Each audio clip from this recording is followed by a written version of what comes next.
கொடுத்துட்டே இருக்கீங்க, நெகட்டிவான விஷயங்களை நிறைய லோட் கொடுத்துட்டே இருக்கீங்க, நிறைய பார்க்குறீங்க, கேட்குறீங்க, இல்லை அந்த மாதிரி ஒரு நெகட்டிவான ஒரு என்வரான்மெண்ட்டில் நீங்கள் இருக்கீங்க அப்படின்னா என்ன நடக்கும் அப்படின்னா, நம்மளோட பாடியில் இருக்கிற சக்கரங்கள் தான் பேஸ் நான் சொல்லிட்டேன். அதான் வந்து மெயின் சாப்டர்.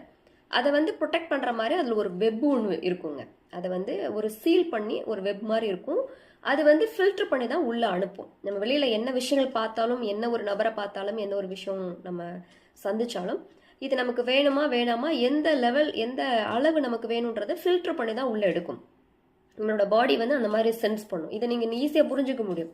சில இடங்களுக்கு போகும்போது நம்மளே அறியாமலே நம்மளோட பாடி சென்ஸ் பண்ணும், வேண்டாம் நம்ம சீக்கிரமாக அங்கே போயிடணும். ஒரு நபர்கிட்ட பேசும்போது வேணாம், அவர்கிட்ட பேச வேண்டாம், இவங்க வேணாம், இவங்க வந்து இவங்க கூட நம்ம ரொம்ப ட்ராவல் பண்ண வேண்டாம் அப்படிலாம் நமக்கே அந்த ஒரு இன்ட்யூஷன் சொல்லும். ஸோ அதெல்லாம் அந்த பாடி சென்ஸ் பண்ணுறதா. ஸோ இந்த வெப் இருக்கு இல்லைங்களா, இது வந்து நீங்கள் ரிப்பீட்டடாக நெகட்டிவான விஷயங்களை கொடுத்துக்கிட்டே இருந்தீங்கன்னா அது என்ன ஆகிடும்னா ஹோல் வந்துடும். அதில் வந்து டேர் ஆகிடும்.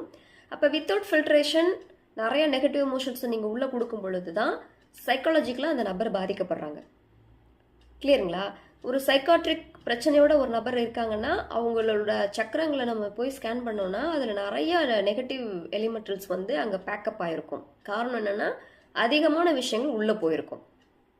புரியுதுங்களா? இதை கிளியர் பண்ணி நம்ம அந்த நபரை வந்து நார்மலைஸ் ஆக்க முடியும்.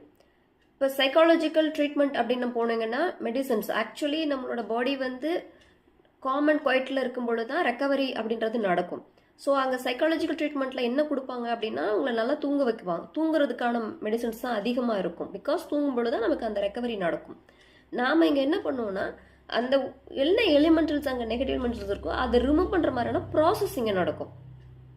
இப்போ அந்த நபர் வந்து சொன்ன விஷயங்களை கேட்குறதுக்கோ இல்லை பயிற்சிகள்லாம் செய்கிறதுக்கோ அவங்க அந்த லெவலில் இருக்கிறாங்க அப்படின்னா அந்த கைடன்ஸும் கொடுத்து எனர்ஜியை கன்வெர்ட் பண்ணி நம்ம பண்ணுவோம்.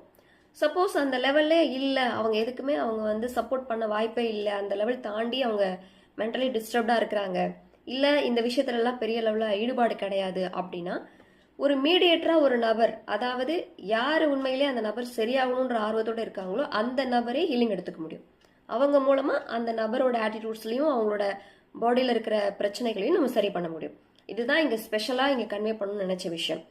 இப்போ ஹஸ்பண்ட் ஒய்ஃபுக்குள்ள ப்ராப்ளம் இருக்குது, ஹஸ்பண்ட் வந்து ரொம்ப நெகட்டிவான இருக்காங்க, இல்லை ஒய்ஃப் ரொம்ப நெகட்டிவாக இருக்காங்க அப்படின்னா அந்த நபர் தான் ஹீலிங் எடுத்துக்கணுமானா அப்படி அவசியம் இல்லை.